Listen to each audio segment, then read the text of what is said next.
Tech Co. WhatsApp New York. Et c'est le cofondateur donc de Bear qui est avec nous. Hein. Bear, pas bière, c'est un ours, hein. On est d'accord, c'est pas de la bière. C'est pas la bière, non, ça n'a rien à voir, quoique. Bière, mais d'ailleurs, quel est l'intérêt? Pourquoi vous avez choisi Bear? Ah, mais c'est une très bonne question. Bear, ça veut dire ours, évidemment, en anglais. Donc, vous voulez un animal solide qui incarne la solidité du système. Mais surtout, ça veut dire Be Augmented Reality. Ah, pas mal. Voilà. Ben ouais, parce qu'on va parler de réalité augmentée avec Absolument. notre invité qui est de passage à New York pour le salon NRF. Bien sûr, le rendez-vous, on en a beaucoup parlé, retail, avec tous les acteurs qui se sont donné rendez-vous au Javis Center. Parce que vous, ce que vous faites, Guillaume Pinot-Valenciennes, c'est des solutions de réalité augmentée pour des supports visuels. Absolument, c'est tout à fait ça. Alors effectivement, Bear, c'est une solution B2B de réalité augmentée adaptée au support imprimé. On constate aujourd'hui qu'il y a quand même aujourd'hui 3 milliards de pages imprimées encore par jour, même si beaucoup de personnes disent oui, le print est mort.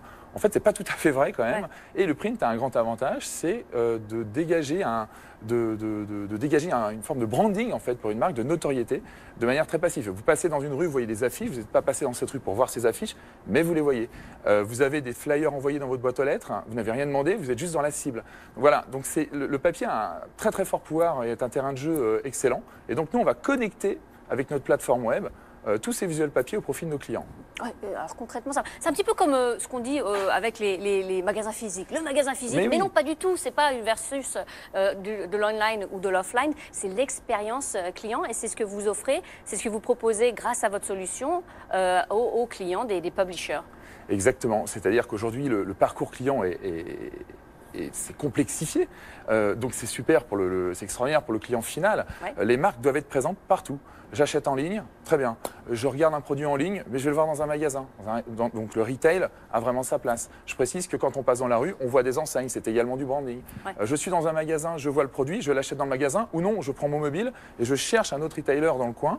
Donc je géolocalise une recherche pour l'acheter éventuellement dans un autre magasin moins cher. Ou alors je rentre chez moi et je l'achète online. Vous voyez, il y a tout un tas d'éléments. Donc une marque se doit d'être présente partout. Concrètement, comment ça marche là? Qu'est-ce que vous faites? Alors, la solution se divise en deux choses.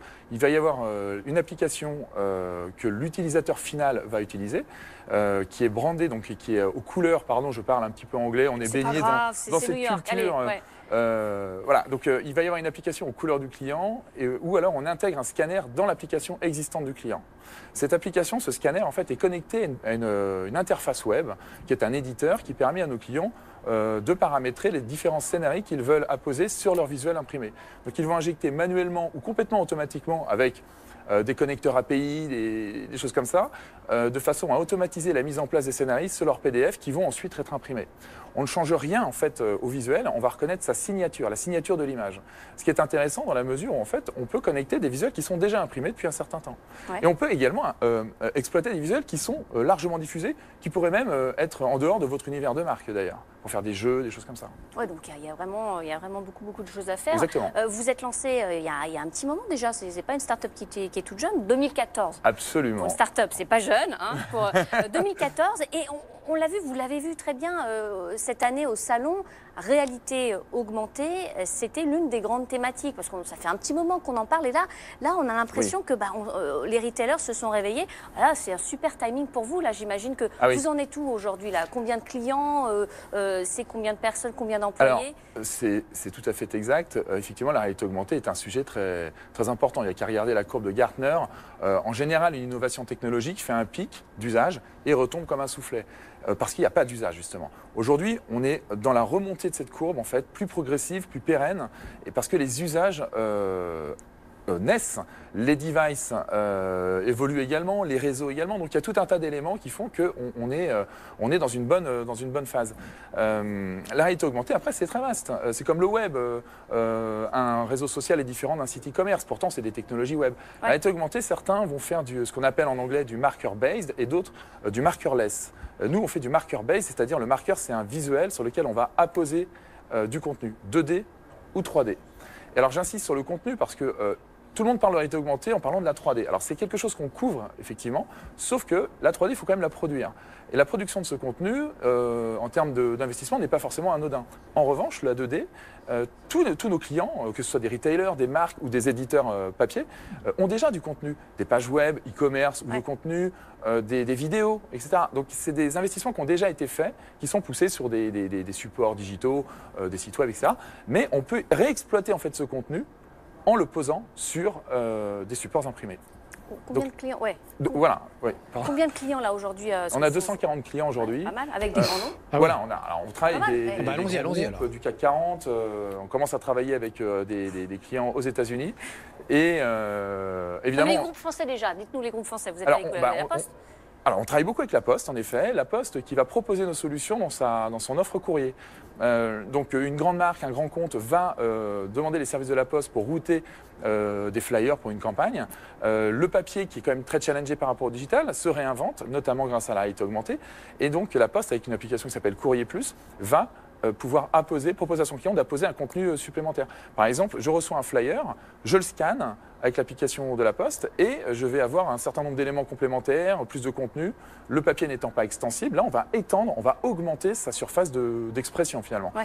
Et on peut cliquer par exemple sur un bouton et renvoyer vers, je ne sais pas moi, la demande d'un essai d'un véhicule pour une marque de voiture par exemple. Donc on va créer du lead et voir des conversions très très claires. Et les États-Unis, là, vous êtes également présents, vous avez quelques clients, un gros client là. Alors je crois que vous ne pouvez pas donner le nom. Ah non, oui. C'est une grande banque américaine qui a publié ses résultats il n'y a pas très longtemps. Oh là là. Il y en a plusieurs. Non mais il y en a plusieurs. Oui, et vous n'avez pas de bureau encore aux États-Unis. Vous avez un bureau. Alors en fait, ce qu'on a fait, c'est que donc on est présent à Montpellier. L'un de mes associés, Pierre Adoum, est basé à Montpellier, qui est un territoire qui est très dynamique. Donc toutes nos équipes techniques et créatives sont là-bas. À Paris, nous sommes à la Station F, c'est l'équipe commerciale nationale et on commence à bouger de plus en plus en Europe. Et on s'intéresse énormément aux États-Unis, mais pas que. On s'intéresse à un développement international et on a commencé par ouvrir un bureau à Montréal. Pourquoi Montréal? Parce que le coût d'investissement n'a rien à voir avec une grande... Voilà, New York, par exemple, accessoirement, ou San Francisco. Mais on est quand même sur les bons fuseaux horaires. Donc on a une proximité, on est sur les... Voilà, c'est absolument indispensable en fait, parce que nos clients ont besoin de nous sentir proches. Donc on a envoyé une équipe là-bas.